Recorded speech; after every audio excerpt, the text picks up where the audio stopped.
Here I'm going to show a few specific features of BIBOP, and one reason for using BIBOP is that very often option view is stuck. Here I'm going to have to kill this process, restart option view, and as you can see my data is working fine in BIBOP, so I don't know what's wrong with option view. I kill the IV feed process and surprise, surprise, now it's starting. Okay, great.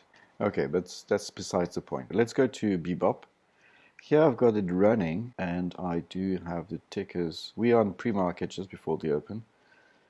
Before market open for about 15 minutes there's no feed, only futures are showing, so now we're down a few points. What I've done in the latest release is that I have tried to limit the number of tabs.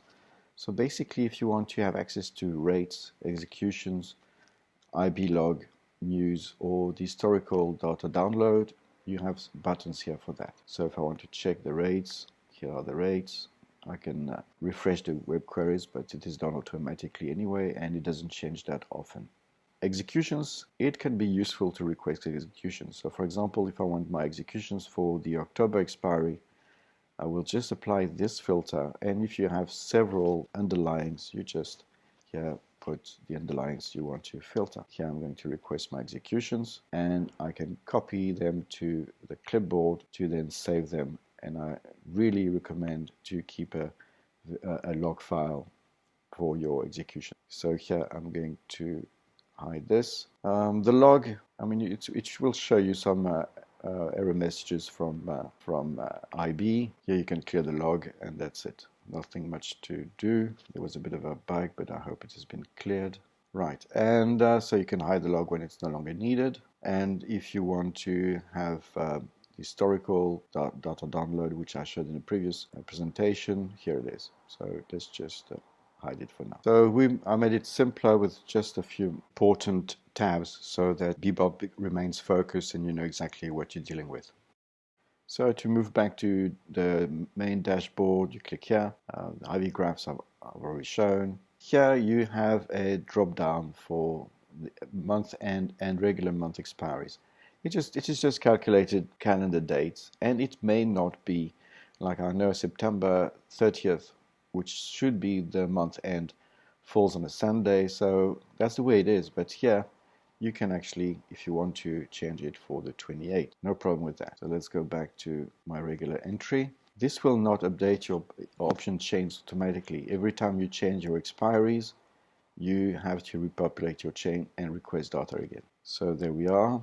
Something that can be useful on this page is you can load a snapshot data. All option chains are recorded automatically every hour, and you can also save it at any point if you want to. Something you can do once in a while if you want to have the full option chain, that is applying for a snapshot. You click on snapshot, then it toggles the snapshot mode, and then you request all data. It will request data for the full snapshot. Sometimes an option is not available. Maybe it is not traded, it's too far out of the money. That can happen. But as you can see, for most of them, it comes here. So something you can do now is just save the snapshot data. It will be saved automatically to the underlying, the date, and the time. A snapshot comes only once. If you want another snapshot, you just request all data in snapshot mode again. If I want to go back to normal streaming, I toggle off snapshot mode and I request data again.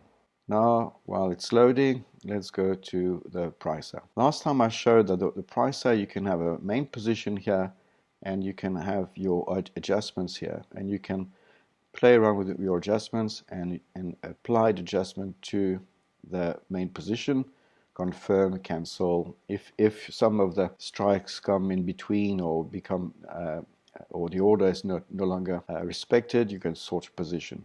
One thing you can do is to save your position and load it later on when it's needed. It will save your position using the name and the date. So let's say I want to save this position.